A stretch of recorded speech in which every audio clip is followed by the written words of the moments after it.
오늘도 예배를 통하여 주님이 주시는 놀라운 은혜를 누리는 그런 백성들 되길 원합니다.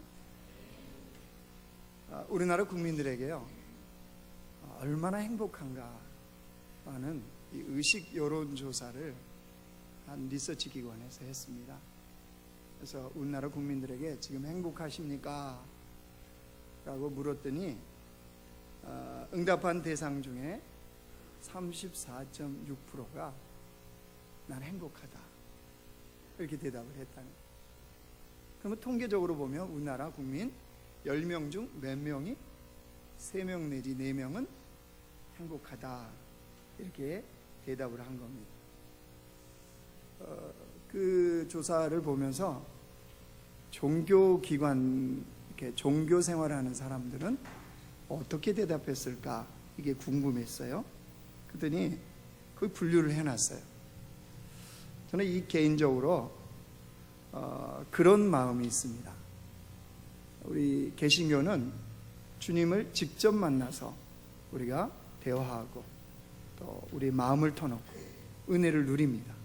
근데 천주교는 사제를 통해서 그들이 주님께 나갑니다. 그렇죠? 그래서 고해성사가 있잖아요. 그래서 사제가 신부님이 죄를 사해졌습니다. 그러면 이제 깨끗하게 자유하게 가요. 근데 우리는 어떻게 합니까? 직접 하잖아, 직접. 누가 더 놀라운 은혜를 지금 보고 있는 거죠? 우리죠. 근데 신경질 난 거는요, 우울증 환자라든가 정신병 환자가 개신교가 훨씬 많아요. 신경질 안 납니까? 우리 고해성사하는 방 하나 설치할까요? 저는 개인적으로 굉장히 화가 나요. 그 하나님을 직접 대면해서 얼마든지 만나고 은혜를 누릴 수 있는 주님이 통로를 열어줬는데 왜 우리가 더 그런 환자들이 더 많냐 말이에요. 그래서 이 행복에 대한 것도 관심이 갔어요. 그랬더니 좀 안심이 되었습니다. 종교를 갖고 있는 사람들의 대답입니다. 행복하냐 그랬더니 기독교인이 47.3%가 난 행복하다 대답한 사람들 중에요, 그 다음이 누구였냐는 불교였어요. 불교 36.7%가 난 행복하다. 전혀 종교 생활을 하지 않는 사람들이 그 다음 순서입니다. 31.6%. 마지막이 천주교였습니다. 29.8%가 난 행복하다. 기독교인 중에, 개신교인들 중에 그럼 불행하냐 그랬더니 대답한 사람들이요, 18.3%는 난 불행하다, 이렇게 대답을 했어요. 그러면서 그 조사한 것에 이런 것도 질문했어요. 그 조사한 사람들한테 낯선 사람을 신뢰하느냐, 처음 본 사람이요. 그랬더니 우리나라 대답한 국민들 아니요 그러신 분들이 80.9%가 아니요 그랬어요. 그러니까 전도 나가면 문을 안 열어주는 거예요. 그죠? 요즘은 뭐 어디 집 들어가서 냉수 얻어먹는다? 어려운 세상이 됐습니다. 또 하나요, 우리 사회의 가장 큰 힘이 돈이라고 생각하느냐, 이거에 대해서 그렇다 라고 대답한 사람들이 76.8%입니다. 이걸 보면서 이 결과가 여러분 뭘 말해주나요? 우리가 살아가는 사회는 다른 사람을 신뢰하지 않는다는 거죠. 또 가장 큰 힘, 의지할 대상이 뭐라는 거예요? 돈이라는 거죠. 돈. 이게 우리에게 뭘 말해줍니까? 지금 우리가 살아가는 세상은 참 각박한 세상이에요. 점점 삶이 만만치 않는 세상이 되어가고 있다는 거예요. 여러분, 그런 세상 속에 누가 살고 있는 거예요? 우리가 살고 있는 거예요. 우리가. 자, 옆에 사람 보고 한번 위로 한번, 삶과 위로를 전합니다. 시작. 그런 세상에 뭘로 살아가요? 그리스도인으로. 예수 믿는 그리스도인으로 살아간다는 거, 여러분 이게 쉽지 않은 거예요. 자, 그렇기 때문에 여러분에게 제가 질문을 할 테니까 속으로 한번 대답을 해보세요. 여러분 속으로 대답하세요. 여러분은 지금 행복하십니까? 다시 한번 또 질문합니다. 그럼 지금 인생을 살면서 가장 큰 힘을 무엇으로 삼고 살고 계십니까? 여러분의 삶의 가장 큰 힘은 어디로부터 오고 있습니까? 자, 이 질문과 더불어서 그렇다면 이런 세상 속에서, 이런 시대 속에서 우리 그리스도인으로 살아간다는 거, 어떻게 하는 것이 정말 잘 사는 그리스도인이 될까요? 또 하나요, 이런 세상 속에서 하나님은 도대체 우리를 어떻게 이끌어가고 계실까요? 이거를 안다는 건 굉장히 중요합니다. 왜냐하면 삶이 만만치 않는 이 세상 속에서도 힘과 용기를 갖는 것은 하나님이 어떻게 이끌어간다는 것을 알면 힘과 용기를 가지고 살아갈 수 있습니다. 하나님이 어떤 방식으로 우리의 삶의 일을 행하신다는 걸 안다면 만만치 않는 인생길 가운데서 더 가치 있고 더 의미 있는 삶을 향한 인생의 발걸음을 할 수 있기 때문입니다. 말씀이 기대가 되어지십니까? 네, 뭐 기대가 안 되어져도 말씀을 전할 거니까요. 오늘 본문은요 18절부터 사실 시작됩니다. 오늘 본문의 18절부터 22절까지가 무슨 내용이냐 그러면 주님을 따르는 것에 대한 내용입니다. 한 서기관이 주님을 따르겠다고 한 것과요, 또 예수님이 한 제자에게 나를 따르라 이렇게 말씀하신 거예요. 그러니까 주님의 부르심에 주님을 따르는 것에 대한 말씀을 하신 다음에 바로 23절에 이렇게 시작합니다. 23절 보십시오. 우리 같이 읽습니다. 시작. 배 오름에 제자들에 따랐더라. 배에 오르심에 제자들이 따랐더니, 누가 따른 겁니까? 제자들이 예수님을 따라간 거죠. 즉 철저하게 예수님을 따르겠다고 나선 자들이라는 겁니다. 그게 오늘 본문의 이제 배경입니다. 여러분, 예수님을 따라 살아가는 삶, 근사합니까? 근사하지 않습니까? 예수님을 따르는 삶이다. 근사해요? 안 근사해요? 근사하죠. 예수님을 따르는 인생으로 우리를 던지고 싶습니까? 안 던지고 싶습니까? 할 수만 있다면 던지고 싶죠. 걸리는 게 있어서 그러는 거죠. 그렇죠? 이게 걸리고 저게 걸려서 우리가 못 던지지, 정말 그리스도인이라면 우리 마음과 생각 속에는 주님을 향해서 나를 던지고 싶은 거예요. 그리고 온전히 예수님을 따르고 싶은 마음이 우리 모두 속에는 다 있습니다. 근데 무엇이 우리를 주저하게 하죠? 무엇이 우리를 두렵게 합니까? 제자들의 경험을 보면 알아요. 자, 그렇게 갔는데 24절 보세요. 24절 같이 읽어요. 시작. 바다에 큰 놀이 일어나 배가 물결에 덮이게 되었을 때 예수께서는 주무시는지라. 이 똑같이 기록한 마가복음이나 누가복음에는요, 이 바람을 큰 광풍이라고 그랬습니다. 그러면 광풍이라는 게 뭐예요? 미친 바람이라는 거죠. 미친 바람. 근데 그게 큰 미친 바람이라는 거예요. 그 바람이 불어서 바닷물이 뱃속에 들어와서 배가 잠길 정도. 그래서 제자들은, 예수님을 따랐던 제자들은 생명의 위협을 느낄 정도라고 기록하고 있습니다. 이게 무슨 말이냐? 예수님을 따르는 삶에도 큰 광풍이 있다는 거예요? 없다는 거예요? 있다는 거예요. 여러분, 예수 믿으면 만사 형통해요? 예수 믿으면 다 잘 됩니까? 아니, 우리 인간이 원하는요, 우리가 원하는 그런 만사 형통이 임해요? 우리 인간이 원하는 대로 다 뭐가 되어집니까? 아닌 거 아시죠? 예수님을 따르는 삶에도 큰 광풍이 있어요. 하나님을 믿는 성도의 삶에도 믿음을 흔들 만한, 삶을 흔들 만한 어려움과 고난이 있다는 사실이에요. 다시 말씀드리면, 우리 하나님께서는 우리가 하나님을 믿는다고 해서 이 땅에서 고난과 어려움을 생략하지 않으십니다. 네가 예수 믿기 때문에 큰 광풍이 없다, 너는 예수 믿지 않기 때문에 인생에 큰 광풍을 만난다, 주님은 이렇게 말씀하신 적이 없어요. 그러니까 삼가 이루를 해야 되겠죠. 주님을 따랐는데 더 어려움이 오는 거예요. 사실은 정직하게 주님 앞에 서면, 예수님을 깊이 있게 믿으면 믿을수록 어려움은 더 큽니다. 맞습니까? 맞습니다. 정말 인생을 주님은 그렇게 이끌어 가요. 여러분, 우찌무라 간조라고 들어보셨죠? 일본의 아주 위대한 기독교 사상가입니다. 일본의 메이지 시대에요. 그가 살았던 사람인데 삿포로 농과대학을 그가 다녔다고 그래요. 그러다가 예수님을 영접하게 되었어요. 이 우찌무라 간조가 예수님을 영접하고 나서 무슨 결심을 했느냐? 일본을 하나님 나라로 만든다. 내가 일본을 하나님 나라로 만드는데 헌신하겠습니다 라고 다짐을 했다는 거예요. 그래서 그 다짐을 자신의 스승과 친구들을 모아놓고 그 신앙 고백을 했어요. 여러분, 지금도 일본이 복음의 불모지인 거 아시죠? 그죠? 지금도 일본이 복음의 불모지인데 이 메이지 시대라고 그러면 어떻겠습니까? 더 힘들죠.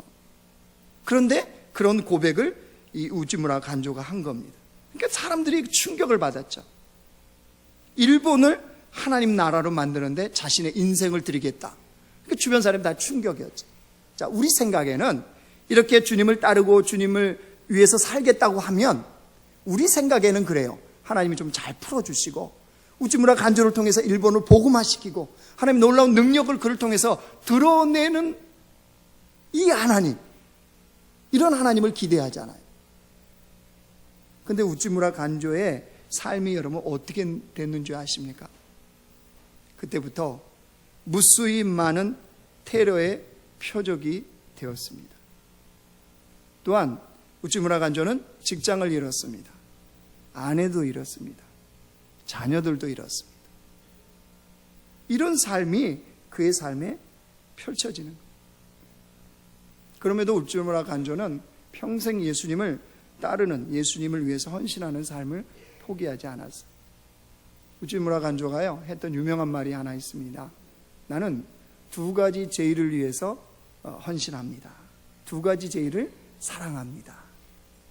제의 아시죠? 이선희가 불렀잖아요. 제의, 난 너를 사랑해. 그 제의가 누구예요? 우찌무라 간조가 말한 두 가지 제의는 지저스, 재팬, 예수님과 일본을 난 사랑합니다. 그렇게 헌신합니다 라고 했다는 거예요. 무슨 말이냐? 여러분, 이런 이제 이야기를 들으면 우리 안에는 질문이 생겨요. 도대체 예수를 믿고 살아가는 것과 그렇지 않는 삶에는 무슨 차이가 있냔 말이에요. 예수를 믿는 사람이나 믿지 않는 사람이나 똑같은 고난과 어려움을 만난다면, 그렇게 예수님을 신실하게 따르고자 해도 그런 어려움들을 생략하지 않는 하나님이라면 도대체 무슨 차이입니까? 예, 차이가 있습니다.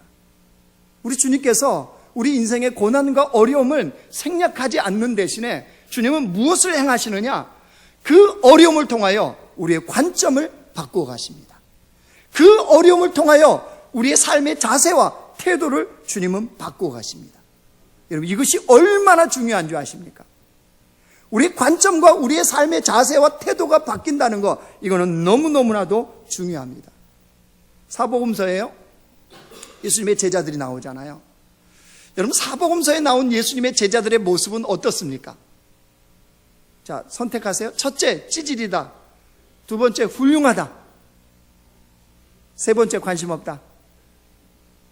어디예요? 사복음서의 이 제자들, 예수님의 제자들의 모습은 찌질입니다. 찌질. 아니, 예수님이 그들을 부르셨는데 그들을 선택한 예수님의 이 안목이 의심스러워요. 아니요, 실망스러워요. 왜요?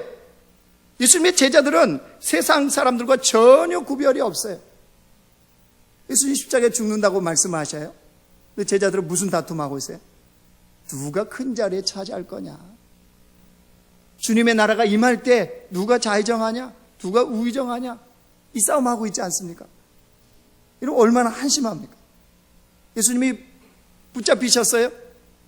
그랬더니 목숨 걸고 예수님을 지켰죠? 어떻게 했죠? 다 버리고 도망쳐 버렸죠. 예수님 십자가에 죽으셨습니다. 제자들이 어떻게 했습니까? 내가 그의 제자다! 그리고 피켓 들고 나왔죠? 아니죠. 다락에 꽁꽁 숨었습니다. 문을 걸어 잠갔습니다. 왜요? 자기들도 붙들릴까 봐서. 그게 제자들의 모습이에요. 예수님이 부활하셨습니다. 그 소식을 들었어요, 여인들로부터. 그랬는데 불구하고 제자들은 어디로 갔어요? 갈릴리 바다로 가서 고기잡이, 자신들의 옛날 직업으로 다시 돌아갔습니다. 여러분, 이것이 복음서에, 사복음서에 나오는 제자들의 모습이에요. 한심합니다. 찌질이들입니다. 그런데 놀라운 것은 사도행전으로 딱 넘어가면 이 제자들의 모습이요, 전혀 달라져요. 예수님의 복음을 전하다가 핍박을 받아도요, 감사함으로 받습니다. 채찍을 맞아도요, 그걸 합당하게, 우리가 복음에 인정된 자구나 라고 기쁨으로 여깁니다. 여러분, 말씀 한번 찾아보실래요? 사도행전 5장으로 한번 넘어가십시오. 뒤로 좀 넘어가 보세요. 찌질이가 어떻게 바뀌었는지 보십시오. 사도행전 5장 40절 41절입니다.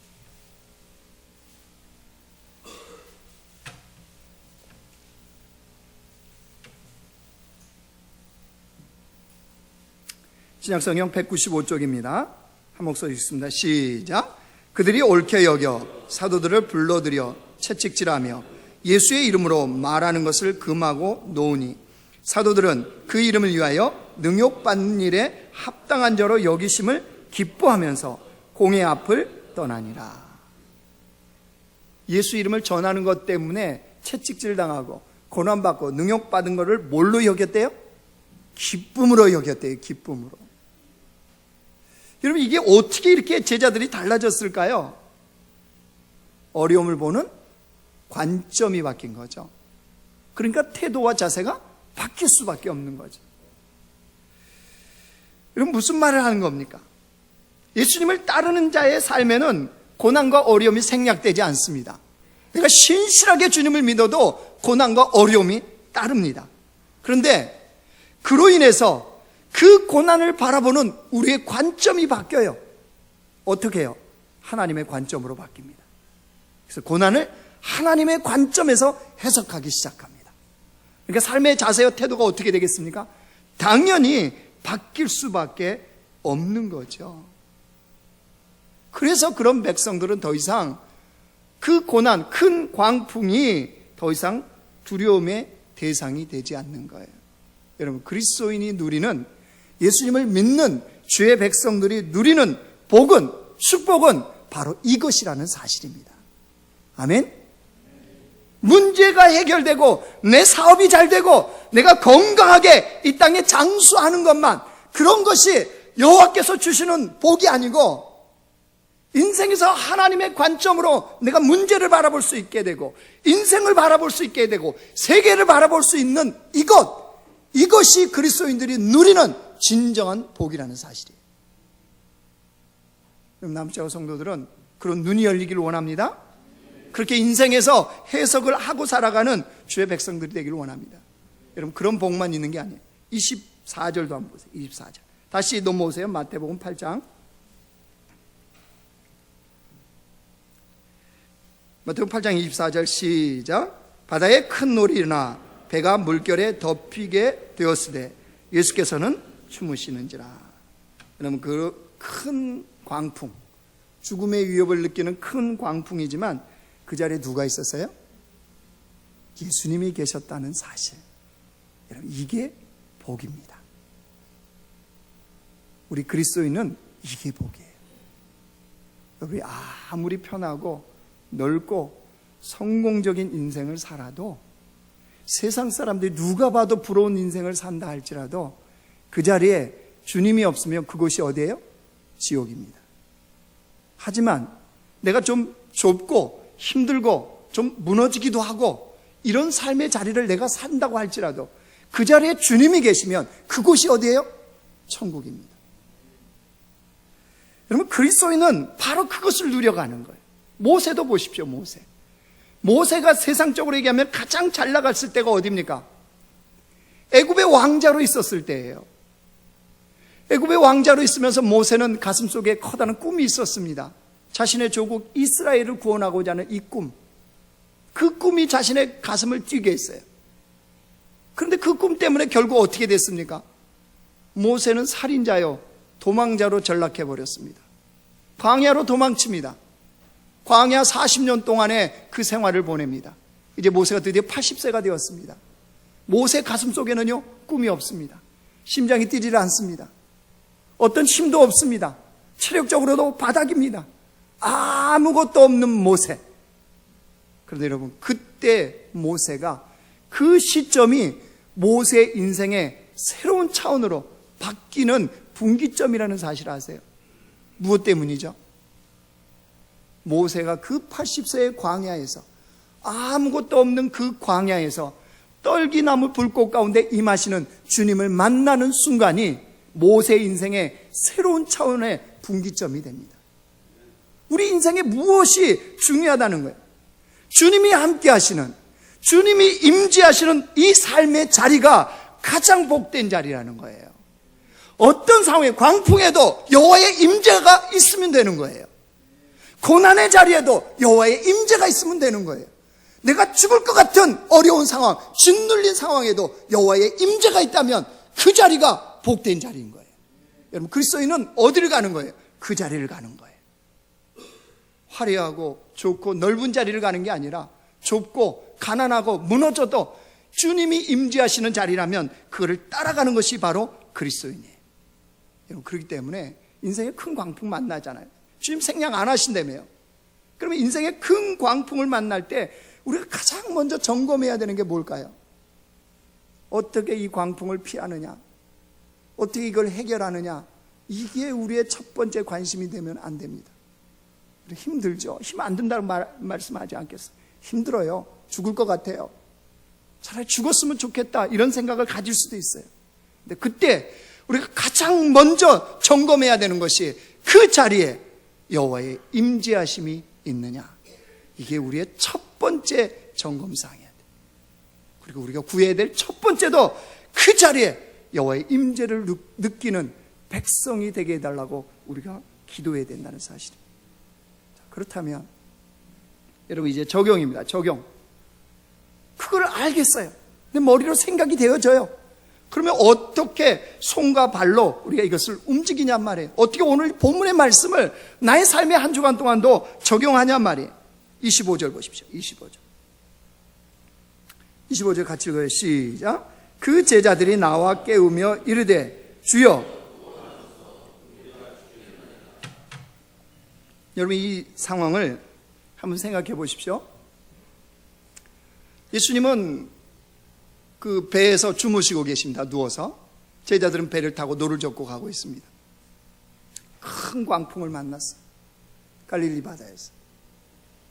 그러면 이 바다에서 지금 사고가 생긴 거잖아요. 그러면 바다의 전문가를 찾아야 되죠. 자, 그 배에 바다의 전문가는 누굽니까? 네? 누구예요? 선장이 누구예요? 예수님이요? 믿음이 너무 좋으세요? 제자들은 예수님을 잘 몰라요, 지금. 사실은 갈릴리 바다의 전문가는 베드로 아닙니까? 베드로. 그렇다면 이 상황에서 제자들이 베드로에게 조언을 구해야죠. 이 광풍 앞에서 우리가 어떻게 조치를 하면 되겠느냐라고 물어야 되지 않겠습니까? 근데 제자들이 누굴 깨웠어요? 예수님이죠, 예수님. 왜요? 왜 예수님을 깨웁니까? 평상시에 경험할 수 있었던 광풍이 아니었거든요. 그러니까 예수님을 깨운 거예요. 근데 여러분, 본문을 보면서 가만히 생각해 보세요. 배에 물이 차오르고 제자들이 죽음의 위협을 느낄 정도라면 지금 이게 난리법석이거든요. 그러면 예수님이 아무리 무감각하다 할지라도 깨어 계셨겠습니까? 주무시고 계셨겠습니까? 그죠? 깨어 계셨을 거예요. 아무리 피곤해도, 여러분, 아무리 피곤해도 상황이 이 정도라면 주님은 분명히 깨어 계셨을 거예요. 자, 우리의 질문입니다. 왜 아무런 조치를 안 하고 계실까요? 예수 믿는 우리가 인생의 그 고난 때문에 밤새 아파하고 고민하고 한숨 짓고 하는 거 주님 다 보고 계시잖아요. 왜 주님이 조치를 안 취하십니까? 내 마음속의 소원이 무엇인지 주님 아시잖아요. 우리 중심도 아시잖아요. 그런데 왜 주님은 가만히 계십니까? 자, 오늘 본문으로 보면 이런 생각이 안 드십니까? 혹시 주님이 깨어 계시지만 제자들이 와서 주님을 깨우도록 기다리고 계셨던 건 아닐까요? 주님이 일부러 기다리고 계셨던 건 아닐까요? 자, 마태복음 앞장으로 한번 보실래요? 7장 한번 가보세요. 7장. 마태복음 7장 7절에서요 11절까지입니다. 자, 우리 같이 읽어요. 시작. 구하라, 그리하면 너희에게 주실 것이요. 찾으라, 그리하면 찾아낼 것이요. 문을 두드리라, 그리하면 너희에게 열릴 것이니 구하는 이마다 받을 것이요. 찾는 이가 찾아낼 것이요. 두드리는 이에게 열릴 것이니라. 너희 중에 누가 아들이 떡을 달라 하는데 돌을 주며 생선을 달라 하는데 뱀을 줄 사람이 있겠느냐? 너희가 악한 자로도 좋은 것으로 자식에게 줄 알거든 하물며 하늘에 계신 너희 아버지께서 구하는 자에게 좋은 것으로 주시지 않겠느냐? 여러분 성경은 없는데 제 성경에는 그 다음에 있죠. 12절 앞에 뭐라고 있어요? 이 멍텅구리들아 제발 좀 구하고 찾고 믿어라, 이 말씀 없죠? 여러분 성경에는. 제 성경에 써져 있어. 여러분 주님께서 어떤 자에게 좋은 것을 주신대요? 구하는 자에게, 찾는 자에게, 두드리는 자에게요. 여러분 그렇다면 되어지지 않습니까? 주님은 이 제자들의 상황을 다 알고 계십니다. 생명이 위협받고 죽을 것 같은 상황 다 알고 계세요. 그리고 또한 예수님은 그 배에서 어떤 일을 행하실지, 제자들에게 가장 좋은 것을 줄 것을 이미 준비하고 계세요. 그럼에도 불구하고 뭐 하신다고요? 제자들이 주님을 깨울 때까지 기다리고 계신다는 사실. 우리의 상황이 죽을 것만큼 힘들고 마음의 그 아픔이 어떠한지 주님은 알고 계세요. 아실 뿐만 아니라 주님은 우리 인생의 가장 좋은 것으로 주시고자 준비하고 계세요. 그런데 무엇을 기다리고 계시다고요? 우리가 주님께 나가 주님을 깨우는 작업을 하도록 주님은 기다린다는 사실 아십니까? 주님은 그걸 기다리고 계세요. 그런데 그렇게 주님을 깨우러 주님께 나가잖아요. 그러면 진짜 주님이 무엇 때문에 기다리고 계셨는지를 더 알게 됩니다. 사실은 주님을 깨우러 나가면 무엇이 깨어나느냐 그러면요, 우리의 잠자는 영혼이 깨어나요. 나는 그 문제 때문에 주님을 깨우러 갔는데 사실은 주님을 깨우다가 누가 잠들어 있는 걸 알아요? 내가 주님 앞에 잠들어 있는 것을 알게 되어져. 그래서 내 영혼이 깨어나고 내 영혼이 새로워지고 내 영혼이 하나님을 볼 수 있는 눈이 열린다는 사실이에요. 여러분 그래서 주님이 우리를 기다리는 거 아닐까요? 그렇게 되어지면 이제 우리는 놀라운 것을 보게 됩니다. 주님이 예비하신 놀라운 것, 그게 뭐예요? 27절 다시 8장 오세요. 마태복음 8장 27절 말씀 시작. 그 사람들이 놀랍게 여겨 이르되 이가 어떤 사람이기에 바람과 바다도 순종하는가 하더라. 제자들이 드디어 무엇을 본 겁니까? 예수님의 창조주 되심을 드디어 본 거죠. 바람과 바다도 그 주님께 순종하는 것을 본. 여러분 이 큰 광풍, 죽음의 위협을 느꼈지만, 어려움을 느꼈지만 그걸 통해서 예수님의 창조주 되심을 발견하는, 그것을 볼 수 있는 기회가 된다는 사실이에요. 우리 인생의 큰 광풍이 하나님의 하나님 되심을, 하나님이 얼마나 선하신 분인지, 그 주님이 얼마나 좋은 것으로 내 인생을 예비하시는지를 철저하게 경험할 수 있는 기간이 된다는 사실이에요. 기회가 된다는 사실이에요. 여러분 이걸 깨닫게 되면 인생의 큰 광풍 두려워요, 안 두려워요? 더 이상 두려움의 대상이 아니죠. 무엇이 되어지죠? 기대의 대상이 되는 거죠. 자, 우리 옆 사람 보고 한번 자 선포합시다. 믿음으로 큰 광풍을 기대합시다. 시작. 기대는 되는데 뭐예요? 힘들죠. 그래서 우리 뭐 해야 돼요? 자, 삶과 위로를 표합니다. 시작. 위로를 표하셔야 돼요. 힘들어요, 맞아요. 그런데 놀라운 주님을 경험한다는 사실. 이런 말씀을 정리하겠습니다. 우리가 예수님 믿고 따라가는 삶을 산다 할지라도 결코 생략되지 않는 것은 인생의 큰 광풍입니다. 고난이 있습니다. 어려움이 있습니다. 마음에 갈등이 생깁니다. 인간관계에 어려움도 올 수 있습니다. 여러분 그때 기억하십시오. 그 큰 광풍은 창조주 하나님을 경험할 수 있는 놀라운 기회가 된다는 사실도 잊지 않기를 원합니다. 여러분 이것을 깨달으면 인생의 광풍을 만날 때마다 주님을 깨우는 자리에 나갑니다. 기도의 자리에 나갑니다. 주님 앞에 섭니다. 그리고 드디어 무엇이요? 주님은 이미 깨어 계세요. 누가? 나의 영혼이 깨어나는 놀라운 복된 시간이 되는 거예요. 여러분 이렇게 되면 문제 해결이 더 이상 나에게 관심이 돼야 안 돼요? 안 돼요, 여러분. 그 때문에 죽고 살지 않아요. 주님이 가장 좋은 것, 네 눈으로 보지 못하고 네 귀로 듣지도 못하고 네 마음의 생각으로 깨달아 알지도 못할 것을 예비하시는 주님에 대해서 철저하게 신뢰하게 됩니다. 그러면 문제는 더 이상 문제가 되지 않아요. 초막에도 궁궐에도 높은 산도 골짜기도 문제가 되지 않아요. 왜요? 주님 때문에 내 영혼이 새로워지고 내 영혼이 풍성해지고 내 영혼이 하나님의 관점으로 바뀌는 놀라운 기회가 되기 때문입니다. 여러분 오늘이 대림절 넷째 주일입니다. 이 땅에 오신 예수님, 십자가로 지러 오신 예수님, 그 예수님의 발걸음을 보십시오. 예수님은 언제나 하나님 아버지를 깨우듯이 기도의 자리에 나가셨고 하나님 앞에 서는 삶을 사셨습니다. 그러니까 십자가도 두려워하지 않으셨습니다. 그 어떤 핍박과 환난과 고난도 주님은 당당하게 걸어가실 수 있었습니다. 그리고 그 하나님과 동행하는 삶을 이 땅에 누리시고 복귀하셨습니다. 여러분 우리가 그런 자의 삶을 살아야 되지 않겠습니까? 우리가 주님을 깨우는 자리에 서야 되지 않겠습니까? 그 자리에서 우리의 영혼이 깨어나는 백성들이 되어야 되지 않겠습니까? 여러분 우리 공동체, 우리 각자의 삶이 주님 앞에 우리의 영혼이 새로워지고 깨어나는 그런 복된 하나님의 백성들로 살아가기를 주의 이름으로 축원합니다.